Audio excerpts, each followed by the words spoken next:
¿Qué tal? Vamos a hablar sobre la intervención EDI3 en el síndrome de fatiga quirúrgica.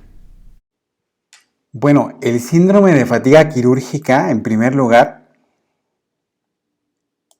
es un síndrome relativamente común, solo que en ocasiones es subestimado por el cirujano. Este se debe a la atención mental constante requeridas y al mismo tiempo a la ejecución de actividades psicomotoras específicas continuas que son ejecutadas durante un procedimiento quirúrgico. Esto es en general para todos los procedimientos quirúrgicos, sean procedimientos laparoscópicos o sean procedimientos abiertos.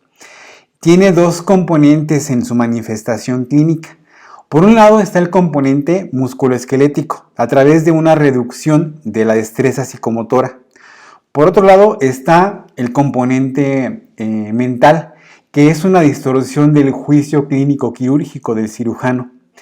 ¿Cuáles son las potenciales repercusiones de este síndrome? En primer lugar, puede comprometer la seguridad del paciente.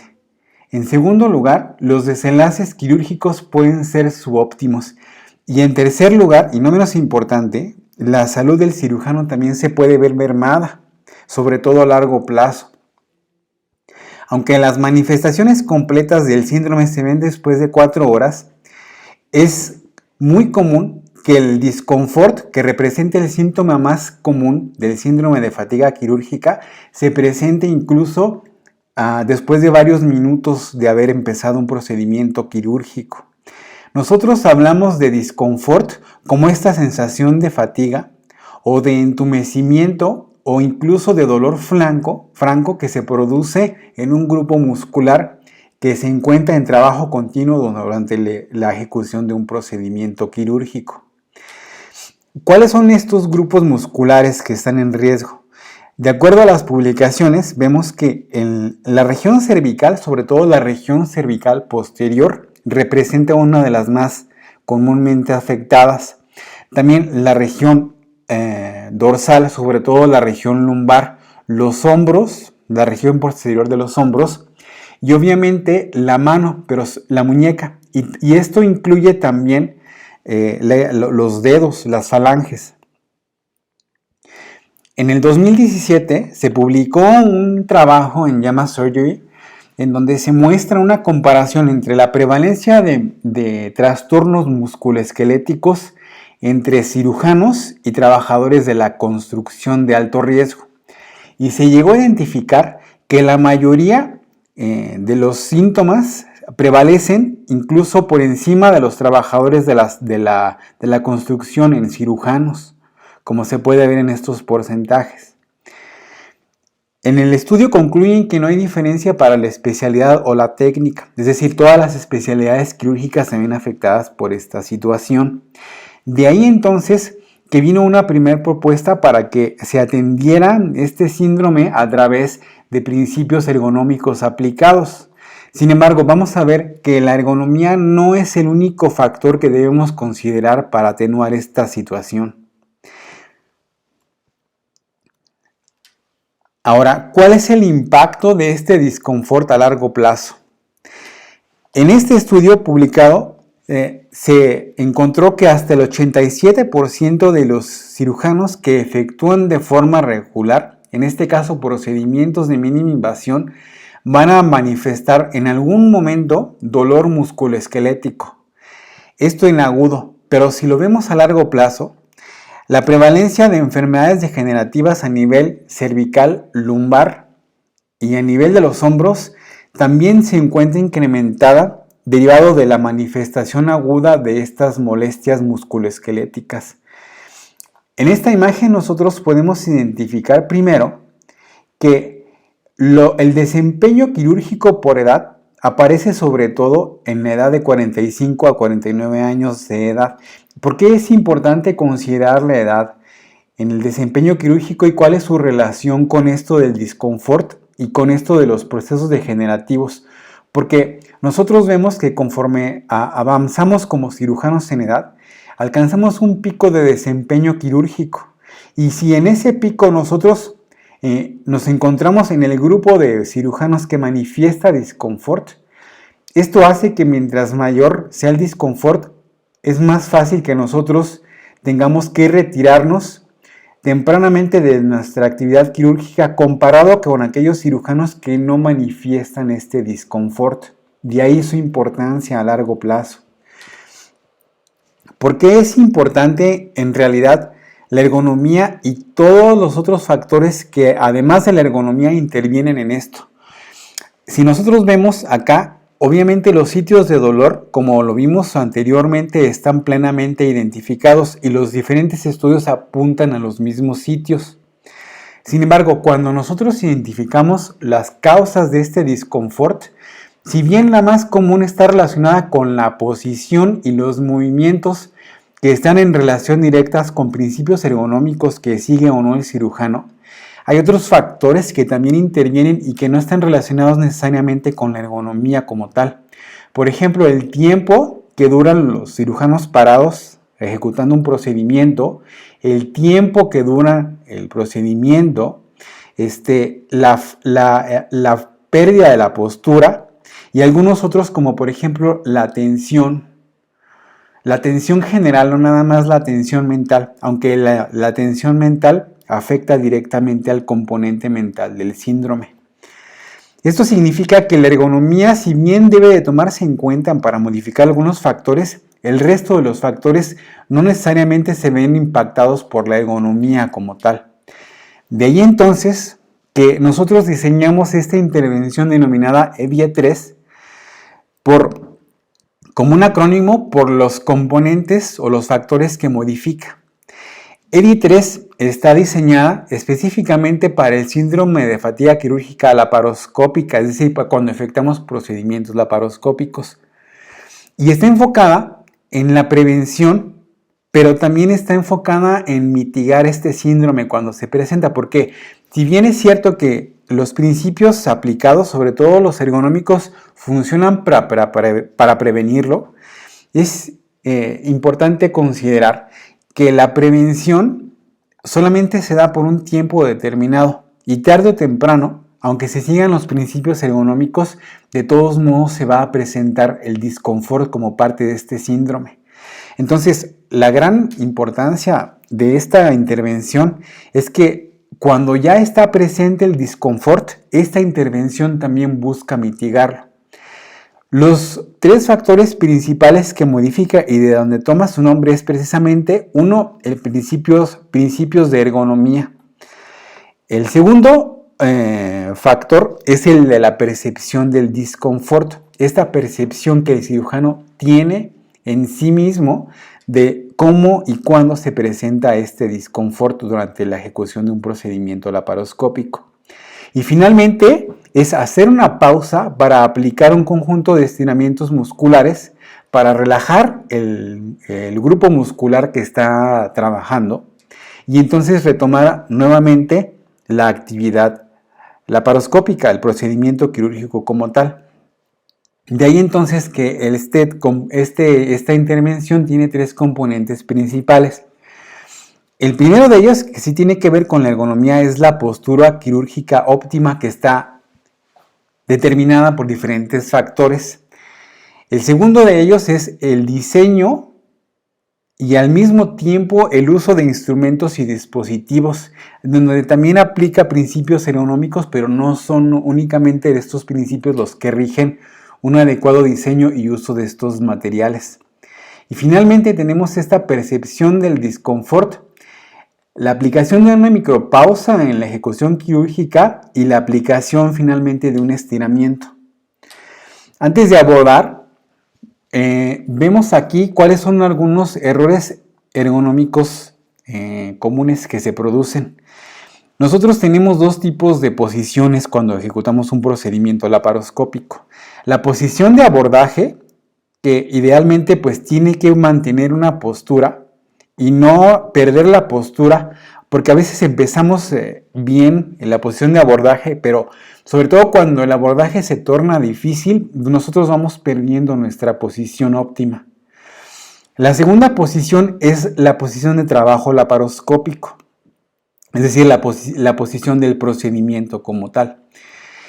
El error consiste en justamente en adoptar estas posiciones forzadas y se ha dicho que estas se presentan hasta el 95% de las cirugías.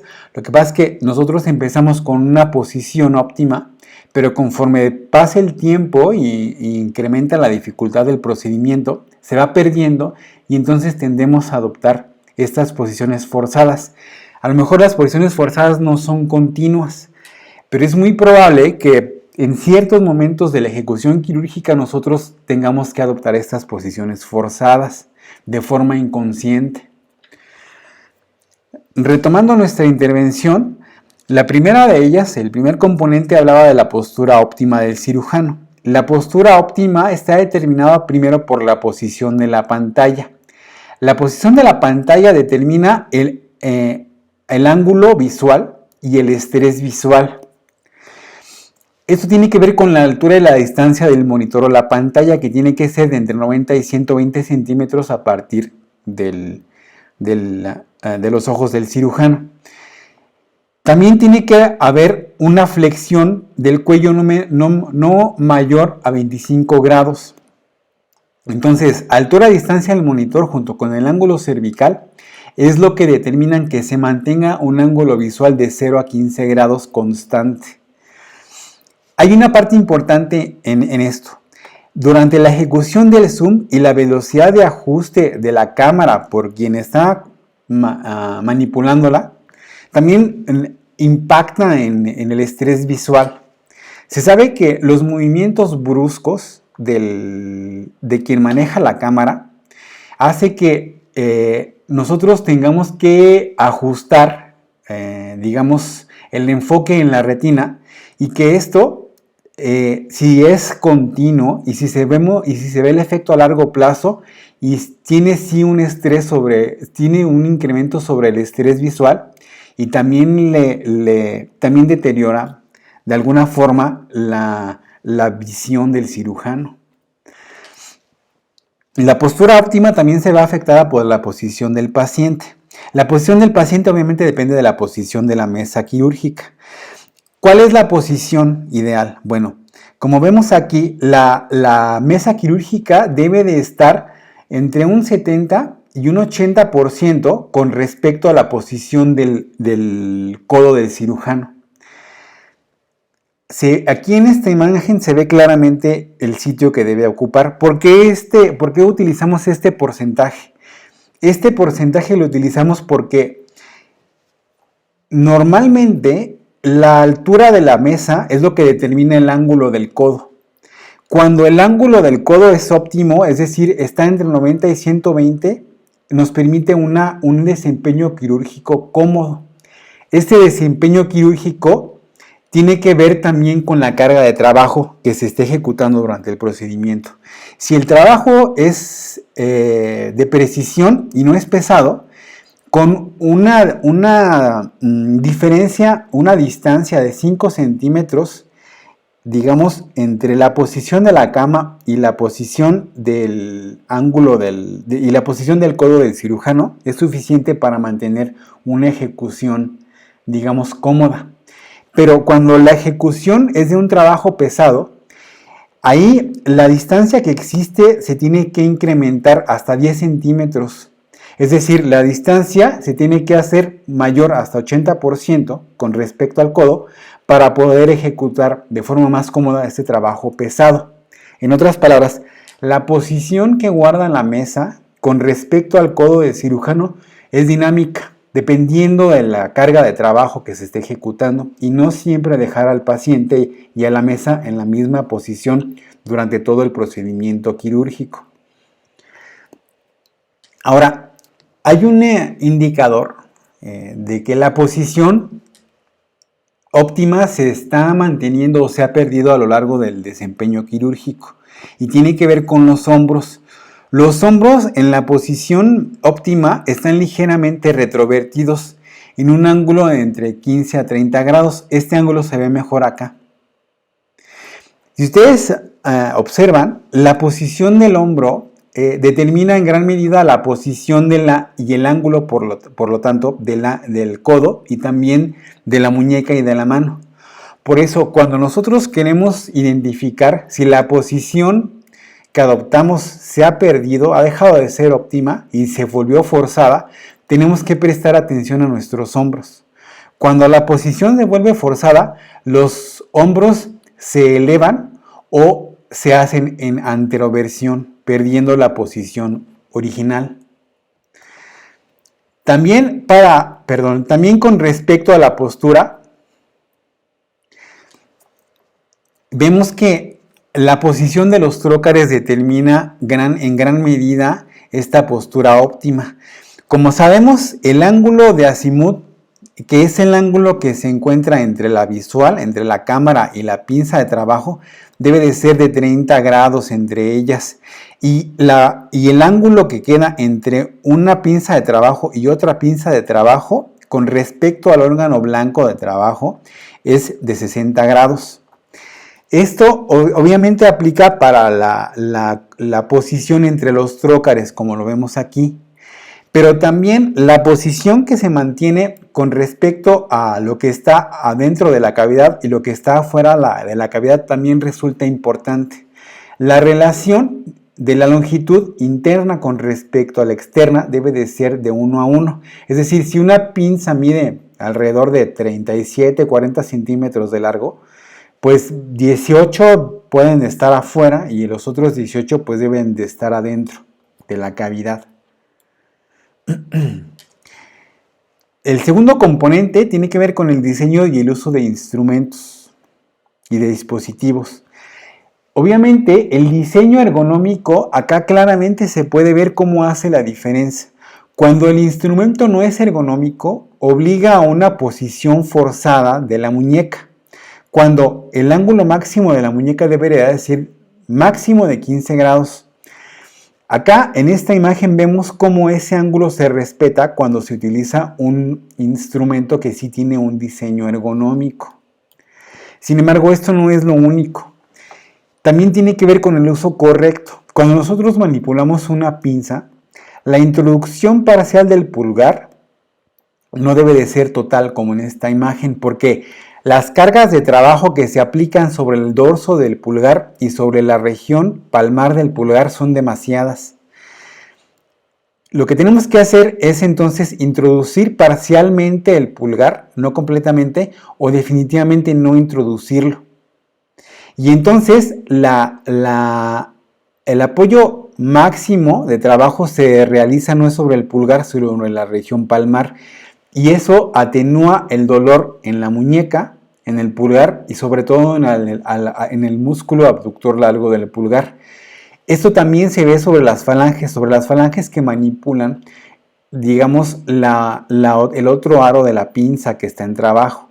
Entonces, acá en esta imagen nosotros vemos cómo solamente se introducen dos dedos. Aunque, si ustedes se fijan, este dedo podría sacarse para manipular el seguro cuando la pinza tiene la cremallera y entonces queremos abrirla o cerrarla. Y el dedo índice se deja acá para girar la punta del instrumento. Otro elemento importante en el diseño y uso de instrumentos es el pedal. El pedal siempre tiene que estar alineado con el pie dominante. A veces el pedal está en una posición lateral o en una posición oblicua, aunque lo ideal es que esté justamente a un paso enfrente de la posición que tienen los pies del cirujano. También es importante considerar que estos principios aplican para todo el equipo quirúrgico y no nada más por el cirujano. Esto es importante porque nosotros vemos que idealmente debería haber un monitor para el cirujano y debería haber un monitor para el ayudante. Sin embargo, sucede muchas veces que en la realidad solamente tenemos una sola pantalla y a veces sucede que el ayudante se cruza en la visual del cirujano. Entonces, en esos casos lo que hacemos es que le damos un banco al ayudante para que se siente y entonces no interfiera con la visual del cirujano que tiene enfrente a la pantalla. Este último componente de la intervención habla sobre la percepción del disconfort y en qué momento se aplica la micropausa. En un estímulo normal, digamos, como vemos aquí en esta imagen, nosotros vemos que el estímulo doloroso, conforme va aumentando de intensidad, incrementa la intensidad del dolor, obvio. Pero acá lo que nosotros buscamos es que en cuanto se despierta el estímulo por la intensidad, esto detona la percepción del dolor por una intensidad creciente. En este momento en el que se percibe es cuando, digamos, es ideal aplicar la micropausa. Lo que hace la micropausa es que permite que se relajen los músculos que están en carga de trabajo, de tal forma que permite nuevamente regresar al cero y otra vez volver a ejecutar el procedimiento sin desarrollar una curva natural de la intensidad del dolor. Ahora, no nada más la micropausa funciona para disminuir o atenuar o mitigar el disconfort. Los estiramientos tienen la función de que permiten recuperar la relajación muscular y con ello abatir el disconfort de una forma mucho más rápida y efectiva. Los estiramientos propuestos son 3, dependiendo del grupo muscular que esté trabajando. Acá vamos a ver algunos ejemplos por grupo muscular, pero en general, independientemente del grupo muscular al que se estén aplicando los estiramientos, es decir, hombros, región cervical en este caso la mano y la muñeca, los estiramientos tienen que ir enfocados en donde se está percibiendo el disconfort.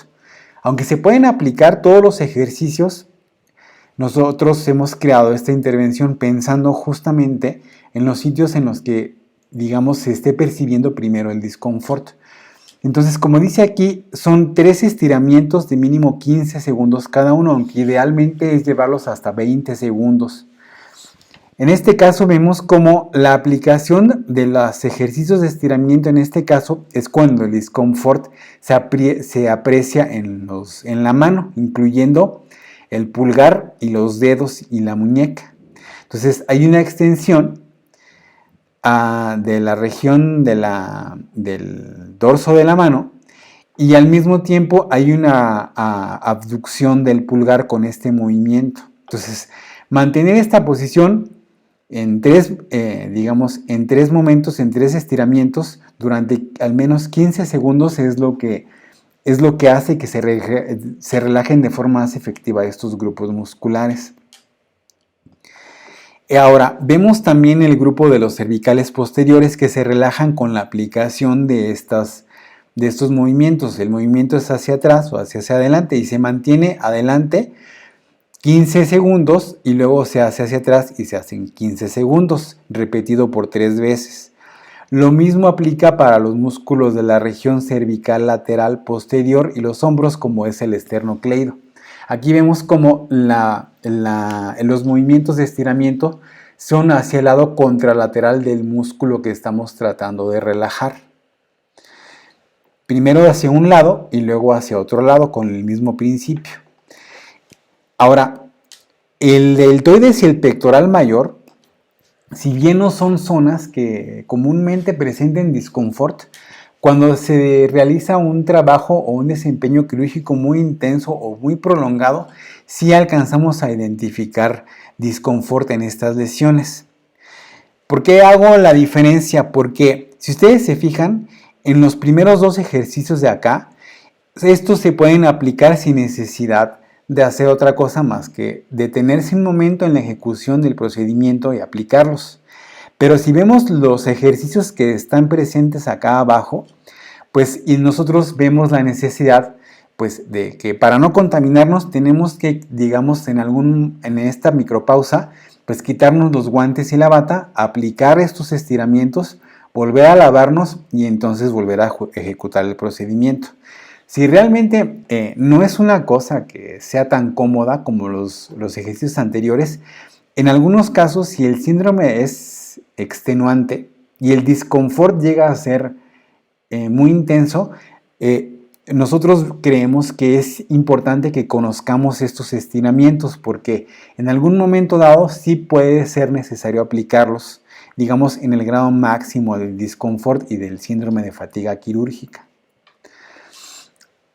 Pues bueno, para terminar, podríamos decir entonces que la intervención EDI3 sí previene y mitiga el disconfort asociado con el componente musculoesquelético del síndrome de fatiga quirúrgica en la laparoscopía. En segundo lugar, que esta intervención puede aplicarse en cualquier contexto quirúrgico, dada su simpleza. Y finalmente, que su aplicación involucra no solo la ergonomía en cuestión de posiciones y movimientos, sino que hay algunos otros factores asociados con esto y que todos en su conjunto deben de mantenerse constantes a lo largo de todo el procedimiento, de tal forma que cuando se pierdan deben de ser corregidos para entonces mitigar de forma efectiva este síndrome.